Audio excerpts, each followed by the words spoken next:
정하진입니다. 교사 서재경입니다. 중학교 교사이자 유치원 교사 간의 대담, 그리고 동시에 엄마이자 딸의 대담을 한번 준비해봤어요. 중학교 교사의 약간 업무에 관련된 질문들을 했다면 이제 약간 사적인 질문일 수도 있는데요. 워낙 좀 고경력 교사시니까 그동안의 생활 중에서 기억에 남는 학생이 있는지 좀 여쭤보고 싶었어요. 기억에 남는 학생은 너무 많죠. 그리고 요즘 졸업한 지 뭐 한 10여 년 된 이런 친구들은 SNS로도 연락을 하고, 근데 그런 것이 없던 시절에 좀 오래전에 이 제자들이 궁금은 한데, 사실은 잘 나가고 똑똑하고 공부 잘하던 친구들은 크게 안 궁금해요. 네, 왜냐하면 그럭저럭 어디선가 나이대에 맞는 어른으로 잘 살아가고 있겠지, 이렇게 생각이 드는데, 그때 너무 환경이 어려웠다던가 뭐 너무 방황을 심하게 했다던가 이런 친구들이 좀 많이 궁금해요. 잘 살고 있겠지만 그래도 그때 많이 힘들어 했었기 때문에 어떻게 살고 있는지 궁금하죠. 재미있는 일이 있었어요. 어느 날 길을 가고 있는데 지나가던 트럭이 탁 서서, 험악하게 생긴 이라고 말하면 미안한데, 어떤 그 기사 그 운전사가 막 오더니 저를 탁 끌어가는 거예요. 너무 놀라셨겠는데요? 저는 순간, 거기가 이제 교문 앞이긴 했고 밤도 아니었는데 그렇게 사람이 많이 다니는 도로가 아니었거든요. 근데 놀라려는 순간 선생님! 하고 나를 부르는 순간 그 학생 이름부터 정말 중학교 때 미안한데 콩 찔찔 흘리던 그 모습까지 모든 게 다 떠오르는 거예요. 근데 그 친구 정말 걱정이 많이 되는 친구였었거든요. 근데 이렇게 당당하게 한 사람의 어른으로서 자기 몫의 생활을 하면서 결혼도 하고 아이도 있다 하더라고요. 그 콧질찔이가. 예, 그래서 그 생각을 하면 다들 어디선가 다 잘 살고 있을 거다라는 그런 믿음은 있습니다만, 가끔은 그런 친구들이 한 번씩 궁금합니다. 아주 가슴이 뭉클해지는 이야기네요. 상상만 해도. 저는 지금 저희 반 어린이들이 결혼을 해서 아이를 낳으려면 한 20년은 기다려야 될 것 같은 생각이 드네요. 너무 감동적인 이야기예요. SNS가 아닌 뭐 직접 찾아오거나 하는 학생들도 종종 있나요? 고등학교에 다니거나 대학에 다니는 친구들은 가끔 찾아오는데 제가 찾아오면 부담스럽습니다. 그래서 뭘 찾아오냐 이렇게 이야기를 하기도 하고, 사실은 맨 마지막까지 연락했던 친구가 자기 장가 가는데 주례를 서달라고. 얼마나 훌륭한 스승이셨으면 주례를 부탁할 정도로. 뭐 그렇다기보단 마음이 잘 통했을 수는 있는데, 그때 너무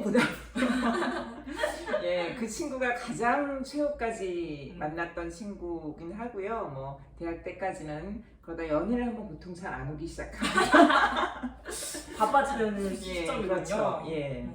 그러면 저도 선생님께 좀 묻고 싶은 게, 그럼요, 물론이죠. 예, 저희는 수업이 끝나고 퇴근할 때까지가 사실 길어야 1시간, 2시간인데 아이들이 없는 그 시간에 뭐 수업 준비도 하고 많은 것도 하지만 무엇을 하시는지 궁금해요. 그때그때 다르긴 한데 저희 유치원 같은 경우에는 좀 행사가 많은 유치원이에요. 코로나 때문에 좀 행사의 양과 규모가 줄기는 했는데, 행사가 있는 날에, 행사가 좀 가까워지는 시점에는 행사 준비가 좀 줄을 이루는 것 같고요. 그렇지 않은 평상시에는 크게 학급 업무와 유치원 전체를 위한 행정 업무로 나뉘는 것 같아요. 학급 업무 같은 경우에는 청소? 맞습니다.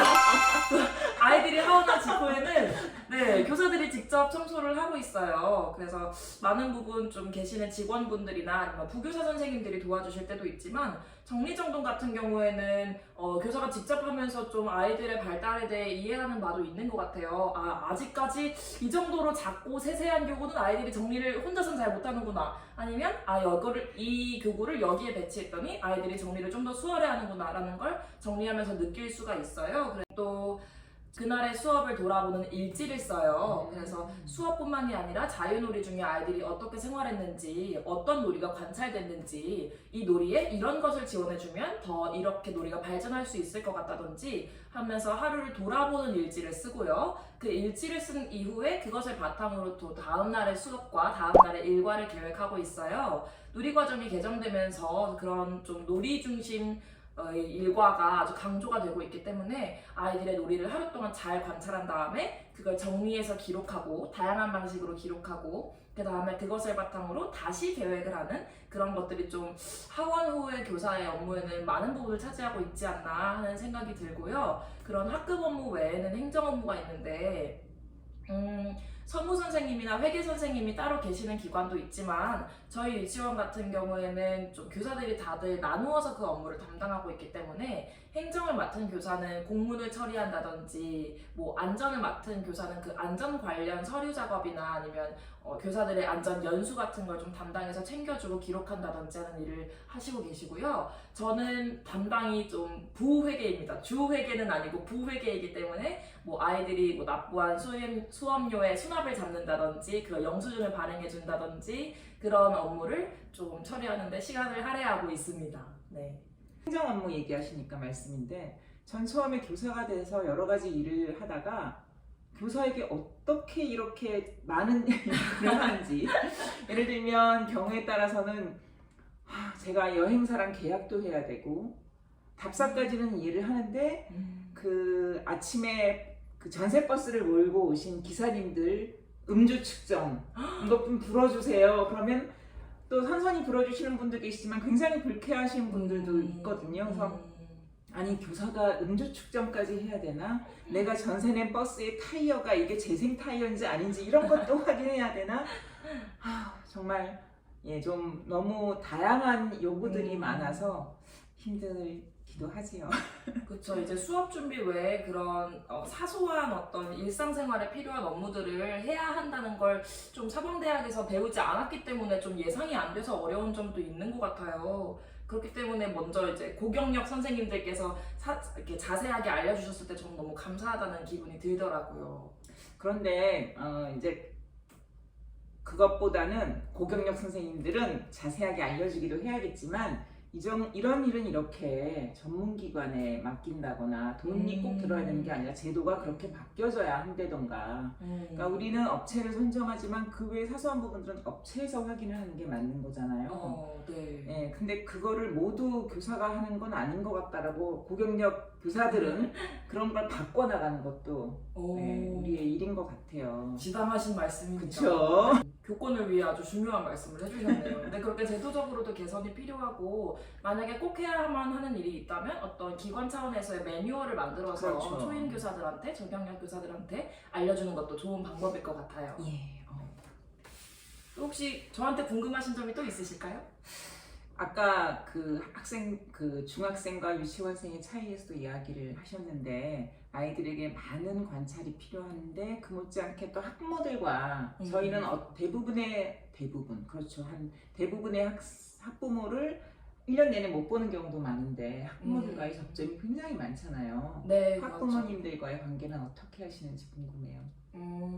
맞아요. 좀 중학교에 비해서 유치원 이렇게 더 낮은 저연령 학생들일수록 학부모의 관계가 중요한 것 같아요. 제가 일하는 기관이 특히 좀 교류가 많은 편인데 등하원 차량이 없고 학부모님들이 이렇게 아이들 등원 하원을 직접 담당하면서 매일 최소한 2번씩 얼굴을 뵙기 때문에 그런 점은 참 장점이기도 한 것 같아요. 부모님들이 물론 번거로우실 수도 있겠지만 하루 일과 시작하면서 그리고 마치면서 오늘은 어떤 어린이와의 어떤 재밌는 일이 있었는지 발달상의 어떤 유의미한 관찰이 있었는지 그런 걸 사소하게 매일매일 공유할 수 있거든요. 그러면서 좀 더 관계가 돈독해지는 측면이 있는 것 같고 학부모님들께서는 또 교사와 같이 또 이 어린이를 잘 키워내는 공동의 목표를 갖고 있는 좀 파트너라는 생각이 있는 것 같아요. 물론 저희 교사들도 그런 생각을 항상 되새기고 있고요. 그래서 그런 점을 좀 항상 염두에 두고 부모님과의 상호작용을 하려고 노력하고 있어요. 지금 정하진 선생님 말씀을 들으면서 정화진 선생님을 어린이집에 보내던 그 시절의 생각이 아. 떠올라서 저는 어떤 어려움을 겪는 어린이였죠?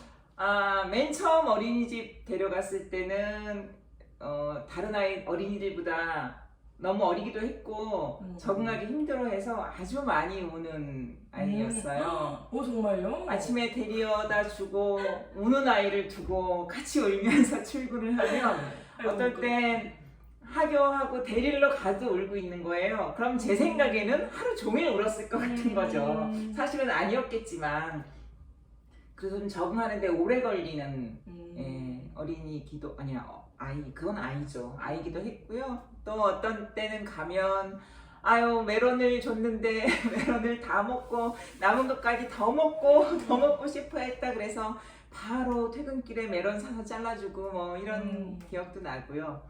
그 외에 저희 정하진 선생님 아기 때는 조그만 수첩에 매일은 아니어도 선생님이 이게 한마디씩 그 젖병을 안 물고 자도록 뭐 연습시키고 있습니다. 뭐 이런 거 적어주시고 오늘은 무슨 재미있는 말을 했습니다. 너는 엄마 편이니 아빠 편이니? 하고 물었더니 엄마랑 있을 때는 엄마 편이고 아빠랑 있을 때는 아빠 편이에요. 아주 현명한 어린이였군요, 제가. 그런 기록장 같은 거 있었는데 기억이 나요. 예, 아이코리아에도 있어요? 아이코리아에서는 그렇게 수기로 뭔가를 작성하지는 않고요. 어머님들과 그렇게 등하원 시간에 얘기하는 시간이 아주 많고 한 달에 한 번 이렇게 사진을 정리해서 보내드리는데 아이들이 일과를 치는 사진을 그 사진 전달받을 때 이렇게 뭔가 메신저로 사진을 전달하는 멤버, 뭐 밴드 뭐 이런 걸로 메신저로 얘기를 한다든지 아니면 전화로 얘기를 한다든지 그런 방법을 사용하고 있어요.